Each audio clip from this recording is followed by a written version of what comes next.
seat.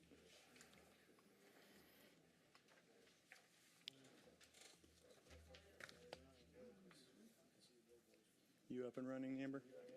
We up and running on recording? Okay. I'll wait on you.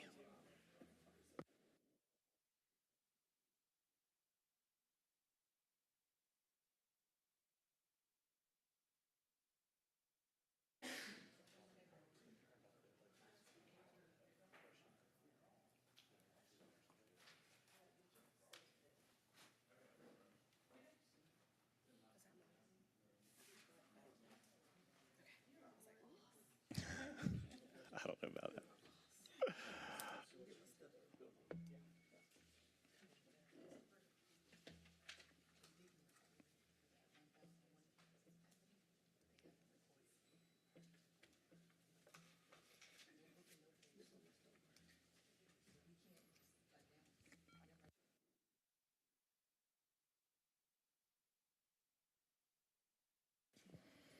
All right. We'll call to order the meeting for the Augusta Board of Zoning Appeals. I'll go ahead and read the statements of power here. The Augusta Board of Zoning Appeals hears and makes decisions on applications for variances in accordance with powers granted under Section 1-4-88 of the Augusta, Georgia Code. The applicant must provide any scale drawings or plot plans, including all dimensions, pictures, or any other supporting information at this meeting. Only information presented at this meeting may be used in any future hearings regarding this petition. Any person affected by the board's decision may file an appeal with the Superior Court of Richmond County, Georgia, within 30 days of the decision of the board. The meeting will be conducted in accordance with the board's bylaws and rules of procedure and the latest edition of Robert's Rules of Order, unless otherwise directed by the majority of the board in session at the time. A minimum of 10 minutes shall be afforded for the presentation of data, evidence, and opinions on each side of a petition.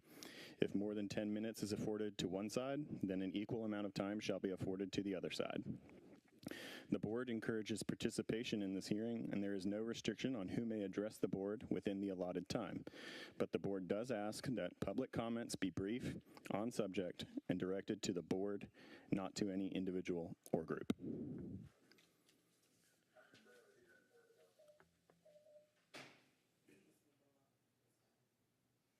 All right. Take it this board has taken a chance to look at the minutes of the last meeting. If I could get a motion for approval. To approve. Second. There's a motion and a second. Correct. All in favor say aye. Aye. Any opposed say no. You do have board member Miles on call, okay? Board Member Miles will try to be loud for you. Good, thanks. All right, so we will take into account the first here, which is BZA 2421. This is going to be postponed, but I'll read it into the record. A petition by Thomas Heineman on behalf of Zenith Break State Holdings, LLC, requesting variances from Section 13-3-C and 13-8 of the Comprehensive Zoning Ordinance to reduce the rear setback from 25 feet to 10 feet and increase the density from 10 to 14 dwelling units per acre on property located at 1102 and 1107 Columbus Lane, 1123, 1127, 1141, and 1143 Davidson Lane, 1409 and 1419 Pickett Avenue, 1416, 1418, and 1420 12th Street, and 1104 Wrightsboro Road. Tax map number 059-1-544-000. 059-2-673-000, 059-1-555-00-0, 059-1-554-00-0, 059-1-550-00-0, 059-1-549-00-0, 059-2-672-00-0, 059-2-675-00-0, 059-1-543-00-0, 059-1- 545-00-0 and 059-2-670-00-0 zoned R1E, one family residential. Do we need a motion for this postponement? We don't need a motion? All right, great. That will be postponed until the September meeting.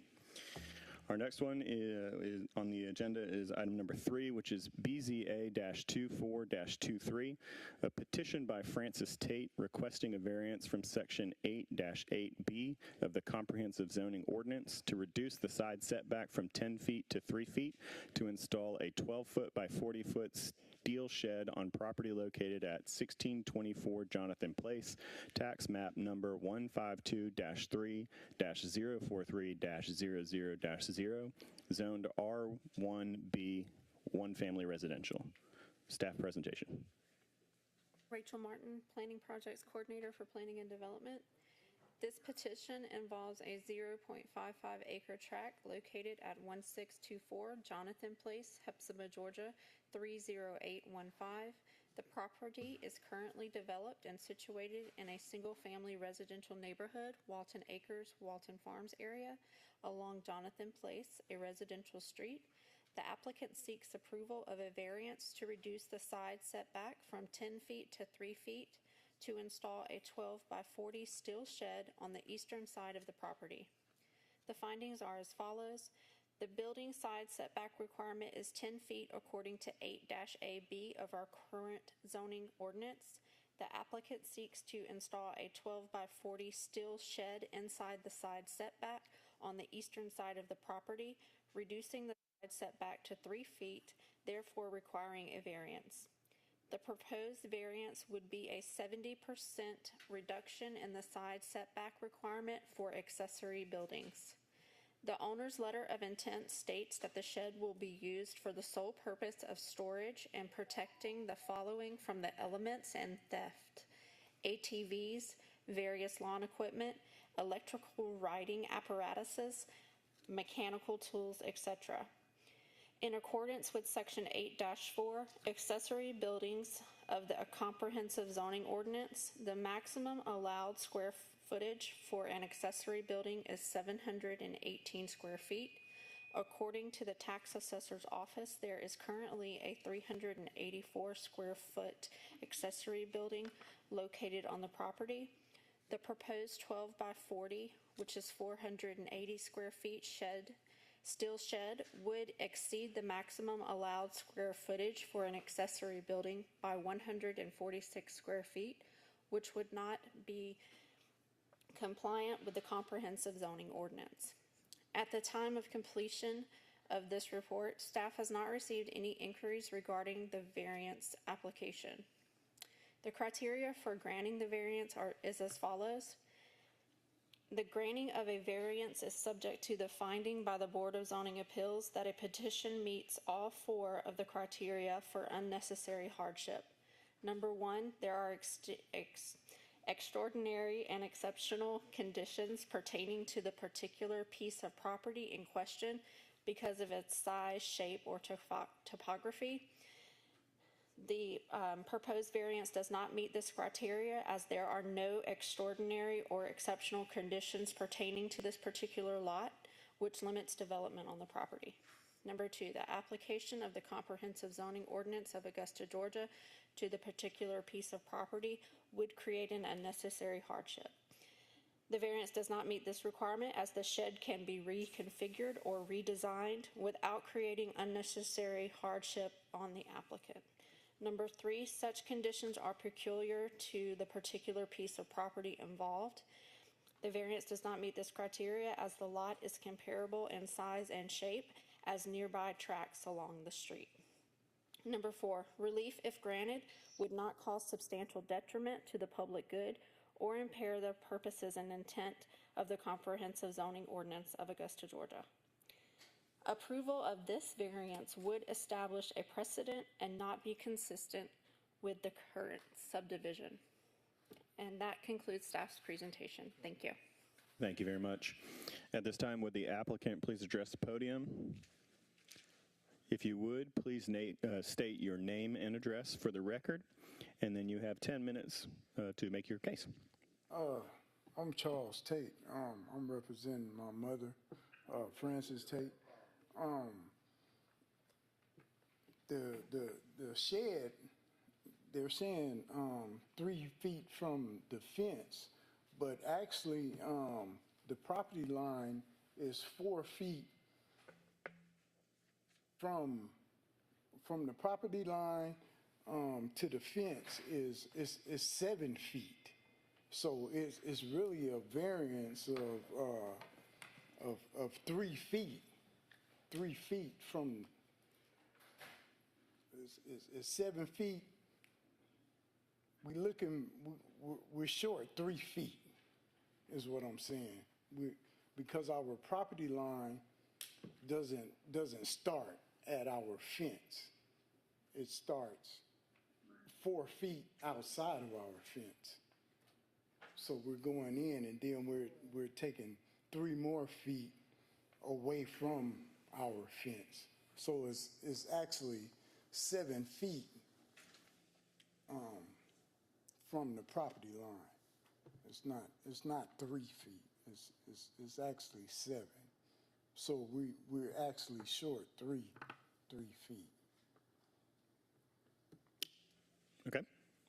Is that all you'd like to present at this time? At this time, yes. All right. Do we have any objectors in the audience today? And did we receive any objections through the application process? For this particular address, as advertised, no. To the subdivision overall, we have had some people voice concerns with regards to the number of units popping up within the subdivision that are oversized. And the whole objective, if I may, sir, Chairman, is accessory structures are supposed to be accessory. Their intent is to be a hint of it being seen from the street, but not all of it. And what we're seeing in this particular development is a lot of the units that are going on there for storage as accessory units, they're becoming very visible from the street, as you can see in your packet. For this particular application, even when they went out there on page, let me get the page number in your packet, page 6. So page 6 in your packet will show you what some of the challenges we're talking about. If they would completely encompass this within the setbacks, it would reduce this visual impact on the community. So that's where we've received the most complaints about overall how many of these are starting to pop up and overshadow the development. All right. We'll open it up to questions. I see Mr. Brigham with his hand up. Mr. Tate, you said I was trying to follow you, something about 3 feet. The width of this shed is 12 feet. How far from your driveway to the property line is it? It's 7 feet. It's 7 feet. Okay, so are you telling us that 5 feet of this shed's on sit on the driveway? Excuse me, I didn't hear you. It is 5 feet. If it's 7 feet from the driveway to the property line, it's 5 feet of this shed going to sit on the driveway. Yeah, that's correct, sir. That is correct. Mm-hmm. Okay, then my other question is, if we was to approve this and require you to put it in the backyard, are you amenable to that? I didn't hear you. If we was to approve this variance and ask you to put the shed in the backyard, are you amenable to that? Are you willing to do that? Yes, sir. Yeah, yes, sir. Okay. That's where it's at. All right. Well, from what it looks like is you're asking us to put the shed in between the house and the property line. It's going to be in the backyard. No, ma'am. No, Okay. sir. Maybe I'm misunderstanding. Do we have any other questions from up here? Yes, sir. Mr. Chair, this is actually for the, maybe better for the staff. So in finding 4, it appears that if this shed is approved, if the variance is approved and the shed is installed, the property owner will not be compliant with the zoning ordinance for the total amount of accessory footage, and there's not a requested variance for that. Is that a concern for us? The application is specific to the setbacks. If the calculations exceed the accessory structure total, which I don't think they did, I didn't think they did. On finding 4, it states that, Number 4, let me look. that we're over on footage.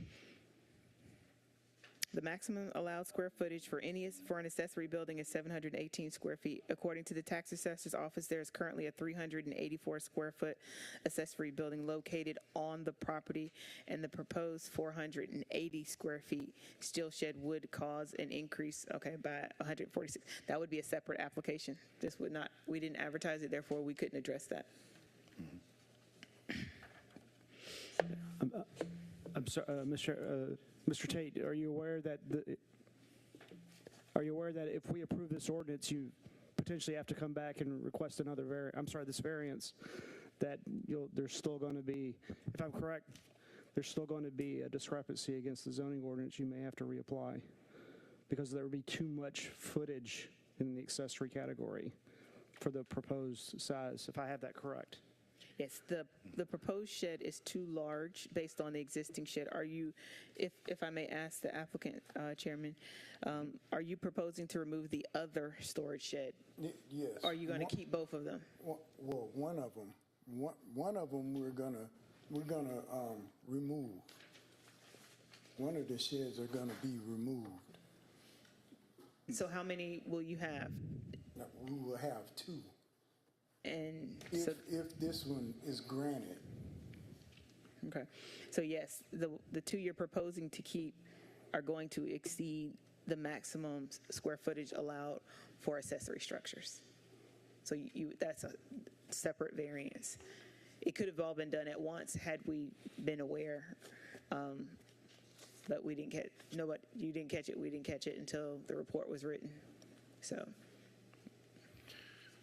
you have he has 2 outstanding needs. One would be to place the shed closer to the property line by 3 feet, and the other one would be to exceed the square footage allowed for accessory structure. Only one was advertised, therefore only one can be addressed today. I just want to make sure that you're both aware and you understand that fully. If we vote today to deny this, it will have to go within the regular setbacks, but you will still have to come back because the size of the proposed covering is too large. The shed is too large with the other property accessory buildings. So just so you're aware, when we make that decision today, you still will have to come back. Are you aware? Good. Okay. Any further questions up here? I know we have a question on the phone. Yes, sir. Mr. Tate, if we was to allow you to withdraw your application without prejudice and reapply and correct your need for the second variance, would you be willing for us to do that? Yes. I'm going to make a motion that we let Mr. Tate withdraw his application without prejudice and let him refile using the current fee to address the second variance. Second. Okay. We have a motion and a second. We'll go ahead and vote on that. Yeah. Oh, yeah. We had a question.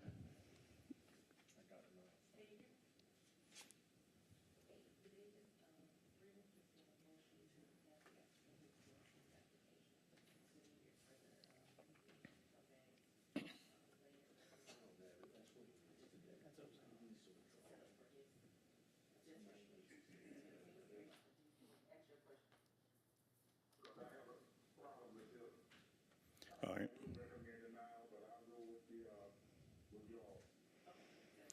All right, let's go ahead and take a vote on that, please. Okay, so there's a motion on the floor to withdraw BZA 2423 and have the applicant come back with additional information. Are we doing it any special time? We can go ahead and take just a Show of hands. I think Just it'd be fine. okay, so all in favor of the withdrawal, say aye. Aye. Any opposed, say no. All right, so BZA 2423 has been withdrawn without prejudice. If you will, maybe get with staff just after this meeting so you guys can get a plan forward. I think it's in your best interest. Okay. Yes. Thank you. Our next item on the agenda is number 4. That's BZA 2424.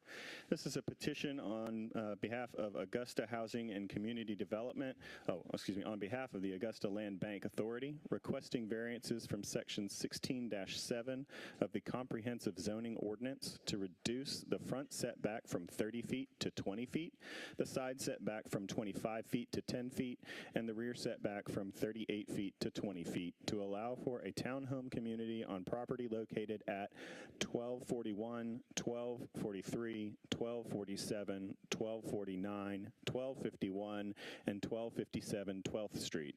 Tax map 059-1-009014-00-0, zoned R3A multiple family residential. If staff will please make their presentation. Good afternoon. I'm Ashley Catterton, Development Services Administrator with the Planning and Development Department.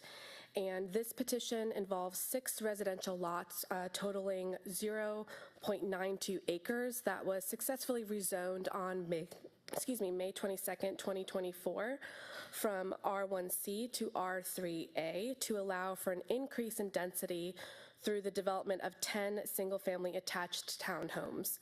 To support the density of the proposed development at present and comply with the R3A setback requirements listed in Section 16.7 of the Comprehensive Zoning Ordinance, the applicant is seeking approval for the following 3 variances: to reduce the front setbacks from 30 feet to 20 feet, to reduce the side setback from 25 feet to 10 feet, and to reduce the rear setback from 38 feet to 20 feet.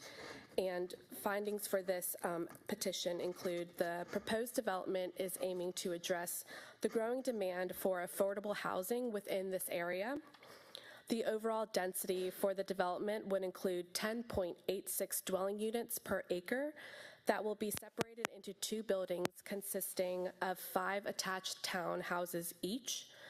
The applicant is proposing to develop a 1,500 square foot 2-level townhouses that include 3 bedrooms and 2.5 bathrooms. Each townhome also includes a front-loaded single-car garage.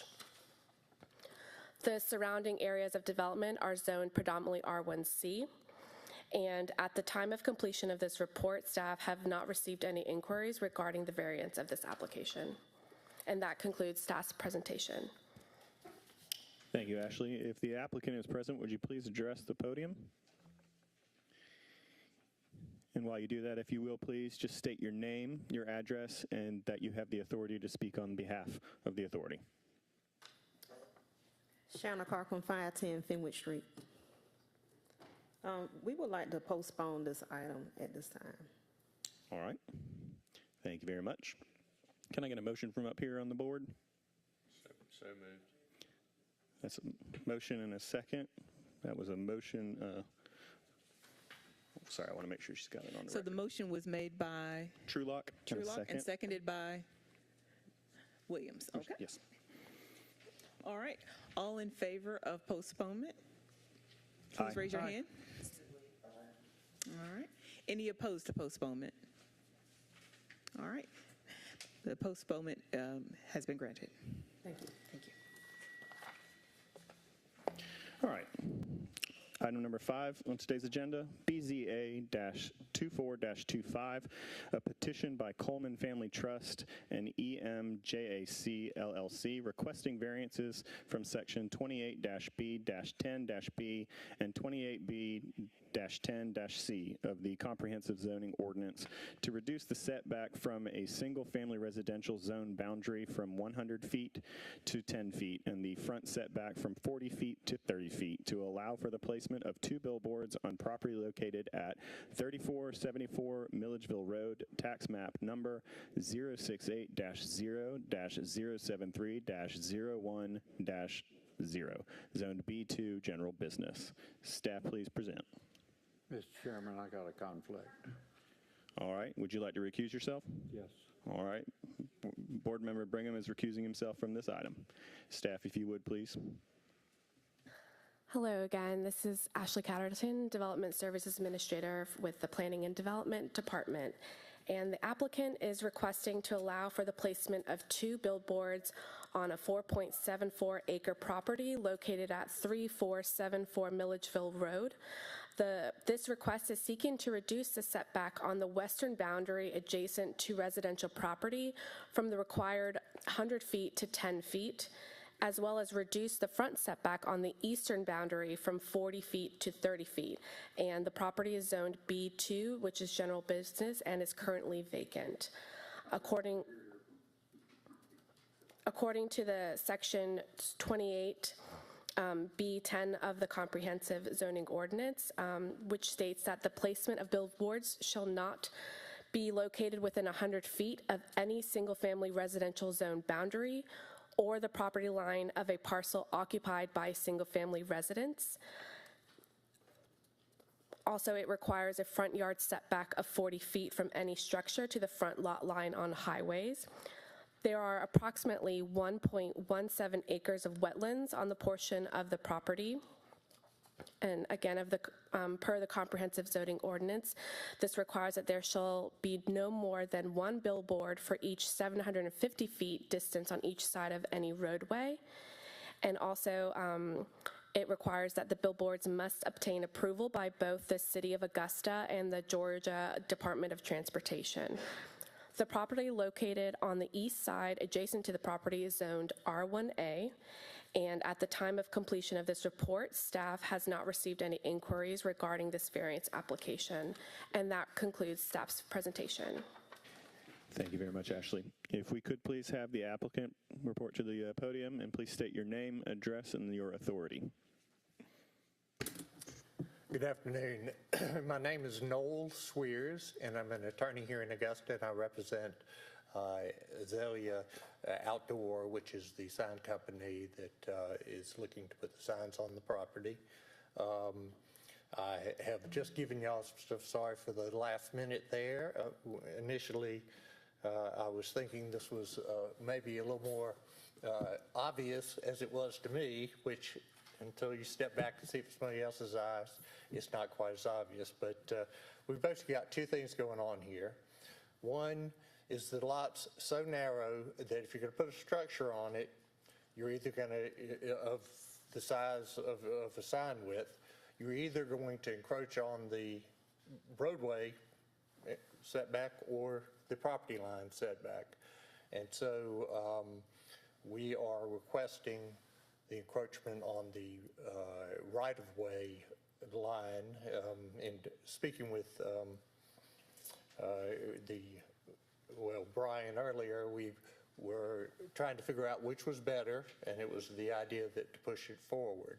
I'm not sure that's quite as contentious as the second part, or the question would be, is that you cannot have the sign within 100 feet of residentially zoned property. And I had run through the conditions because I did hear that we were, it was questionable whether or not we met all the conditions. And as far as the site's concerned, it runs along Bobby Jones Expressway at Milledgeville Road. When Bobby Jones was put in 1970, it was cut through a tract that was 25 acres, and it went right through the middle. And if you look on the other side of Bobby Jones, you can kind of see the mirror image, which actually fronts on Wade Road. So it's the Wade family. You do have access over on that side. The property's 1,900 feet wide, long, along Bobby Jones, and then most places it's 90 to a little bit bigger than that. It widens at the bottom, which is where the wetlands is located. So the only thing that's been on the property since Bobby Jones went in was there were 2 Lamar advertising signs that were taken down, I think in like 2012 or somewhere along that, but it'd been up there for a long time probably predated the ordinance, at least our existing one. Now, the property next door is zoned residential. It's owned by the county. It was acquired by the county in '67, not long before Bobby Jones was put in. And it has been used non-residential since that time. In the last 20 years, it's been Bayville Park for years, but it is now used by the Augusta radio-controlled Supercross. They have a memorandum of understanding with the county that allows them to run it. And in the package I sent you, you'll see it's, I had never been. I recommend that you go. I went this past weekend. It was very hot, but basically it is a radio-controlled car race track. And it's much like any car racing track. It's not quite as loud, but it has lights that are currently not working because the county's concerned about electricity. But the property, is unlikely, in my opinion, to ever be used as residential.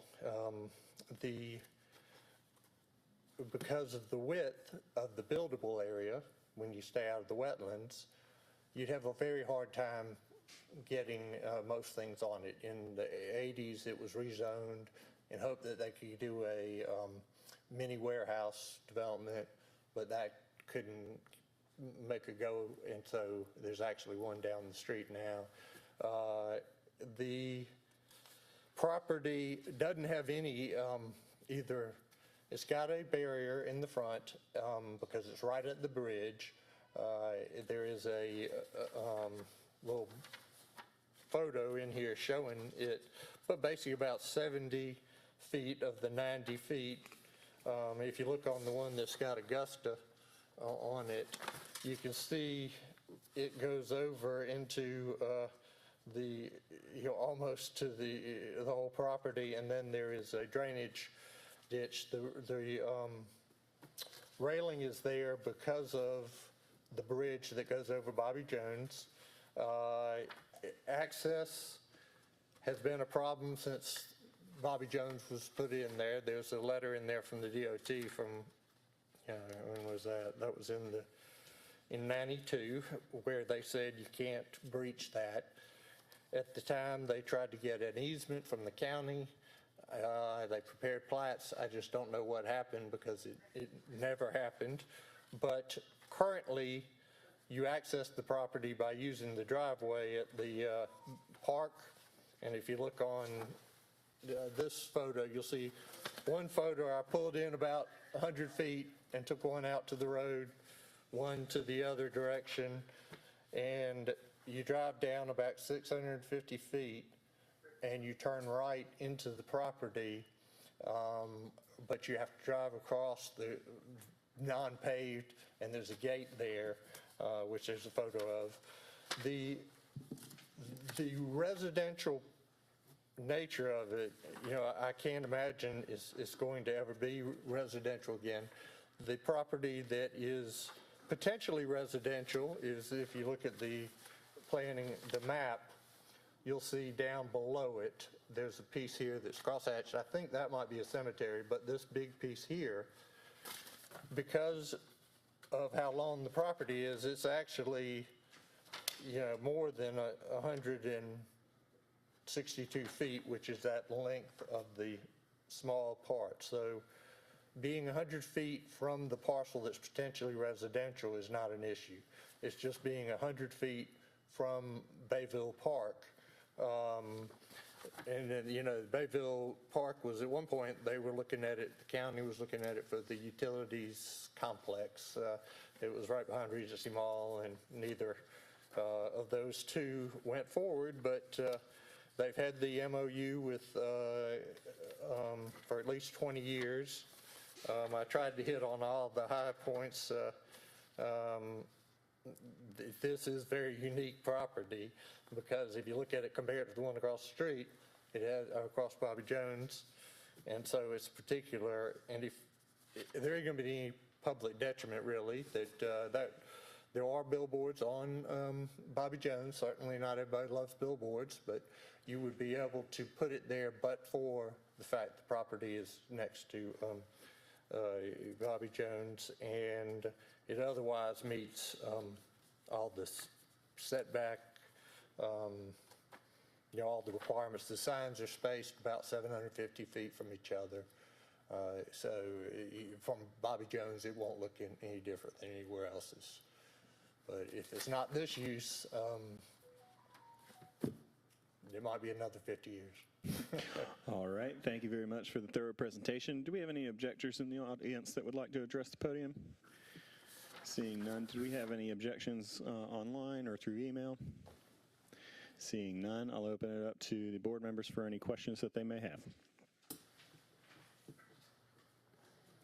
Seeing no questions so far, we'll go ahead and take the staff's recommendation.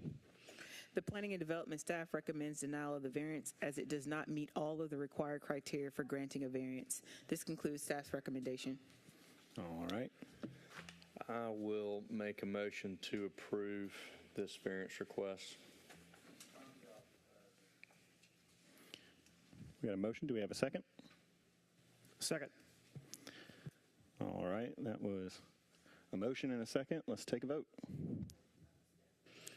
All in favor of approval of the variance as motioned by Trulock and seconded by Turner, please raise your hands.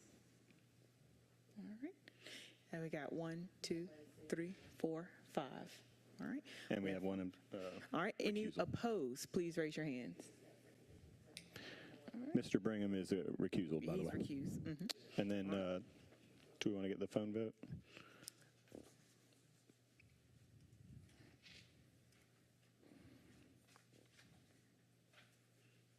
Is he wanting to vote approve, deny, abstain?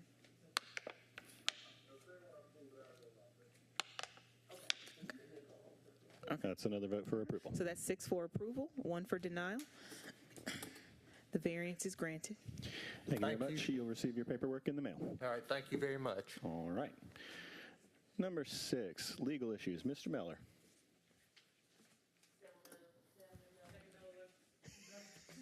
Here we go. All right. Then this meeting is adjourned.